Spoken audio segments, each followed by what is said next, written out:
saakay abaarihii 11 saac subaxnimo kooxda nabadiidka ee qawaariidta ayaa ciidanka dawladda ay dagaal ku qaadeen fariisimo ay ku leeyihiin fariisimahaasi oo u dhawaay deegaanadii ay dhawaan la qabsaday deegaanada Cali Guudi agaado saakay maleeshiyaadka waa la weeraray waxaana loo geystay jab iyo halaag fara badan ciidanka dawladda iyo dadka deegaanka ayaana fuliyay hawshaasi waxa la sheegay oo propaganda oo leeyahay wargaadhi la qabsaday ma jiraan ciidanka xoogga dalka Soomaaliyeed ku sugan dadka deegaanka anigaana hadda kala hadlayo lugu cadamsan waa maasanta taliye waxa faahfaahin naga siisaa khasaaraha khawaarijta lagu gaarsiiyay howlgalka wargaadhi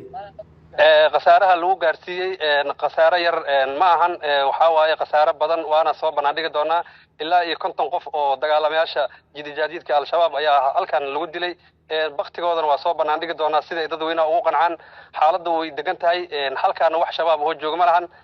xaaladdu way fiican tahay hadda dadka magaalada way joogaan wax dhibaato ma jiraan propagandkaasna waa wax ay xaaladda deegaanka haddii faahfaahinta ugu dambeysay hadda dagaal miyaa socda ma joogsaday cadowga khawaarijta halkee ayuu ku sugan yahay cadowga khawaarijta waxaa looga tabatagay tawfiiq meel dhaha oo wargaadh u jirta 15 kilomitir welina halkaas ayuu dagaalka ka sii socdaa oo ilaa iyo masaajidka Cali Guduud ayaa lagu sii dhow yahay propaganda la sheegay ma ahan mid wargaadhi lagu qabsaday ama ay shabaab dad wax ugu qaadeen xaaladda amniga markaan kaaga hadlana dadka deegaanka iyo dhamaan way fiican yihiin wax dhibaato ah kama jiraan noloshooda asaasiga caadi bay ugu soo laabatay